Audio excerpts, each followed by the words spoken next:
Welcome to Franchise Marketing Radio, brought to you by SeoSamba.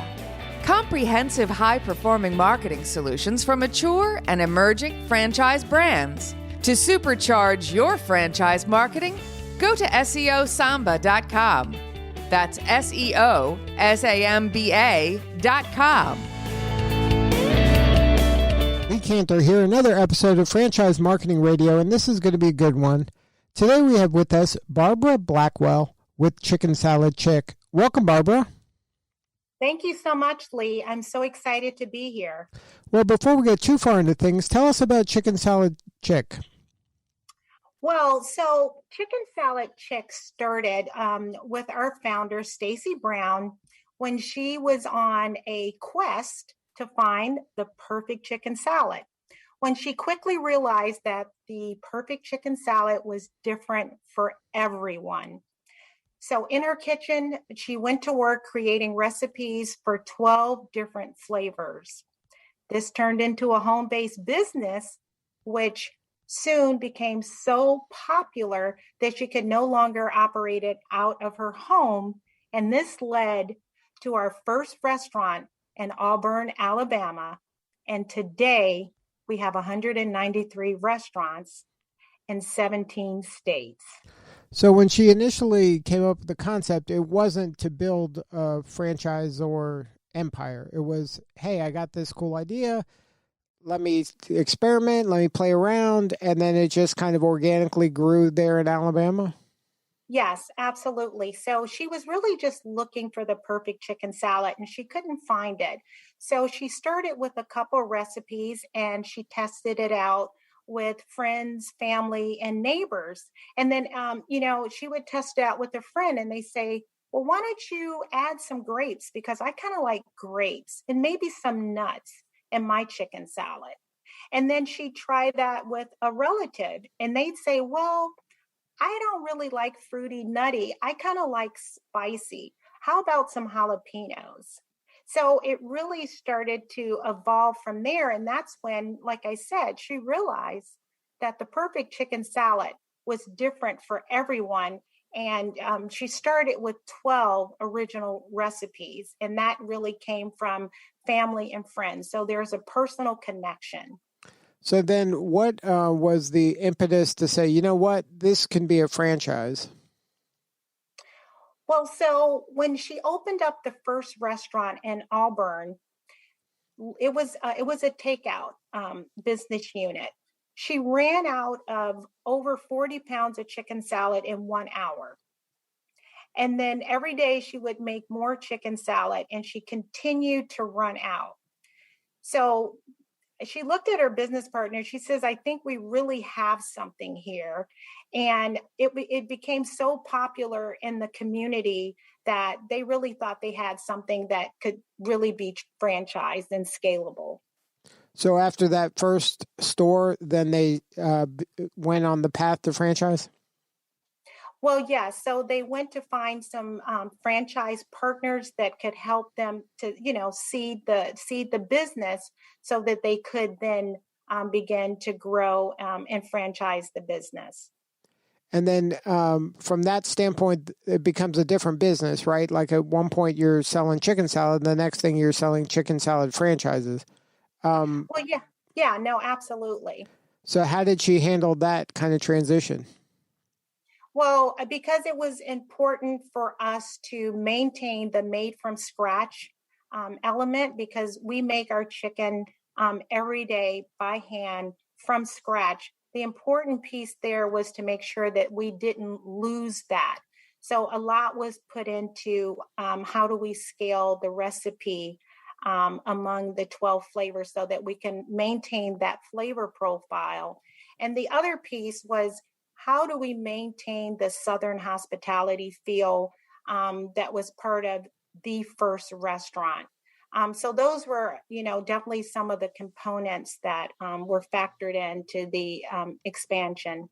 Now, having expanded to already, close to 200 locations, is it, is the ideal franchisee, is it that person, with a dream of, I want to have my own chicken salad restaurant, or is this a complementary brand in someone's portfolio?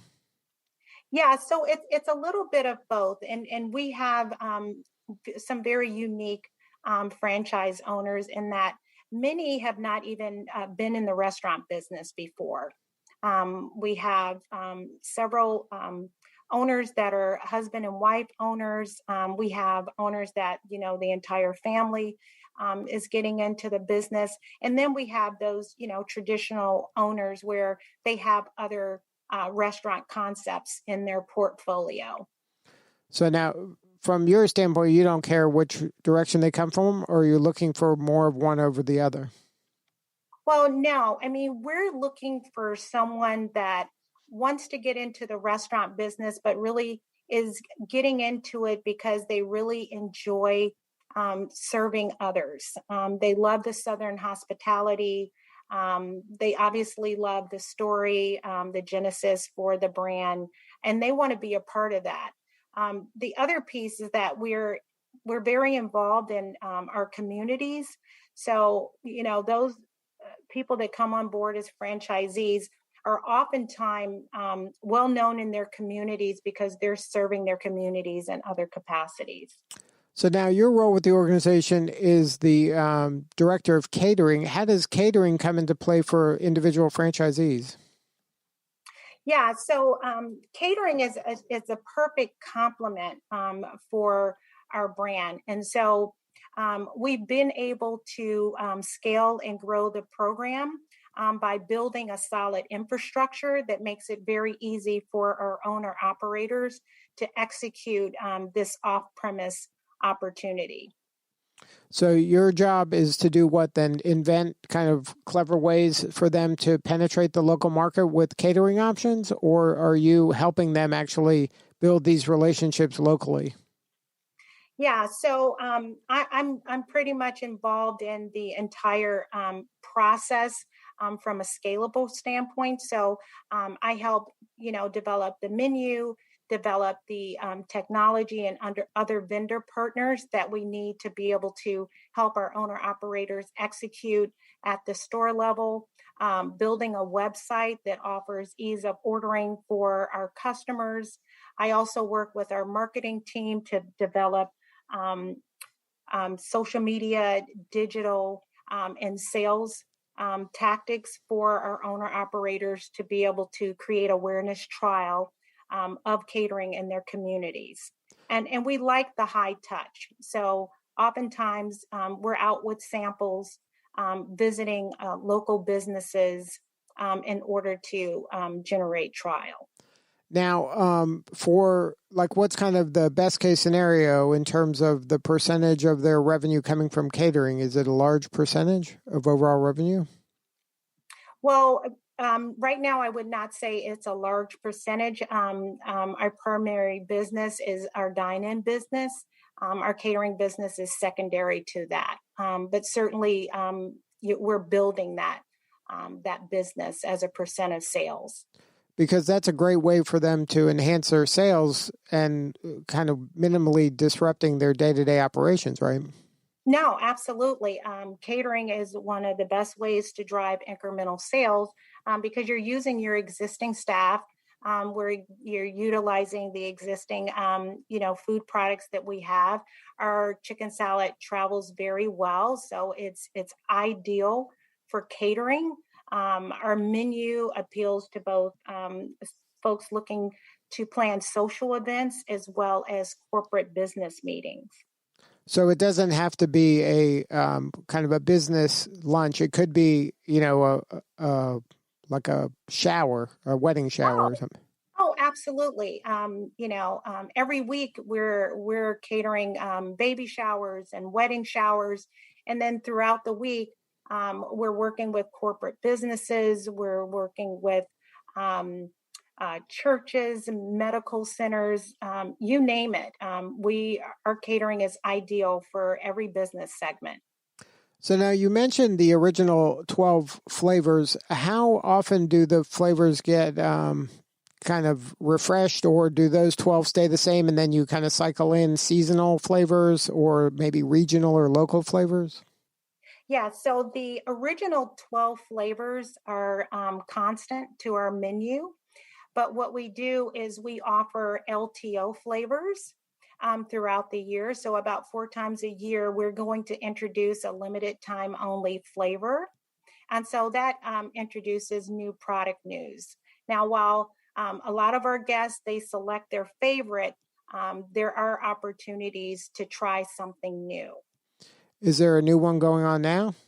Yes, our Pam's Parmesan Caesar is in stores now. So certainly you want to try it. It is absolutely delicious. And then that's something you're constantly year round working on, and then you're just rolling them out once you got it all figured out quarterly. Yeah. So, I mean, while the recipe is certainly important, we like the personal connection. So Pam's Parmesan Caesar is actually named after a team member that worked with us. And unfortunately, she lost her battle with cancer. So you'll find with every flavor, there is a personal connection similar to the 12 flavors, similar to the original 12 flavors that were connected to Stacy, whether they were friends or relatives. So that's part of what you'll always see. So now what is, when you have somebody in the market, what are some of the things they're doing to kind of immerse themselves in that local market to really serve their clients? Yeah, no, thank you for that question. So each and every market is different. So our local owner operators connect with the local charities and community efforts that resonate with their guests. And so typically when we have a grand opening, we're going to collect funds to support the local food bank or support cancer research. So it really is predicated on the community. So oftentimes our owners will select that partnership. And then so you give them some autonomy in which are the nonprofits that are kind of aligned with them and in line with you so that it becomes personal. Absolutely. Absolutely. So now, are your franchisees, are they primarily women or are they both genders? Like what is the typical profile of that franchisee look like? Yeah, they are absolutely both genders. Like I said earlier, we do have several husband and wife owners. So yes, it is both genders. So it could be like a family or like maybe a parent and a child can say, hey, let's do this so we can really work together, because it sounds like the whole vibe is very family oriented and you want to create that kind of comfortable space where people, it's almost nostalgic in some ways. You're absolutely right. I just met a family. It's a dad, it's a daughter, and it's a son. And they're going to be opening up a chicken salad chick here in the next month or so. So you're absolutely right. So now, do you have any advice for young women like that want to maybe pursue this as a career, or just kind of maybe share a little bit about your story about how you've been able to kind of achieve so much in your career? No, thank you. So my entire career has been in the restaurant industry. I've worked in operations, marketing, and catering sales across several business segments from fast food to fine dining. And over the last several years, I find that I keep coming back to the restaurant catering space just because I enjoy it so much. And so, with that said, what I would say is do something that you enjoy, because if you enjoy it, you will excel. And when you excel at something over a course of several years, you'll become an expert. And once you become an expert, you've built intellectual capital that companies will find valuable. I would also say that you want to work, learn, and have fun. I've been doing this for many years and I'm still learning, but I'm having fun at the same time. And then finally, you probably heard this before, but network, network, network. I've been able to build some really awesome relationships with industry peers, and that's been extremely helpful because when I'm dealing with a certain situation, looking for solutions, I can reach out to one of my industry peers for some feedback. Also, when you network, job opportunities, and again, you've become an expert, job opportunities come looking for you. And so that's a great place to be. And then finally, I would say, find a professional mentor. I've had a professional mentor throughout my career.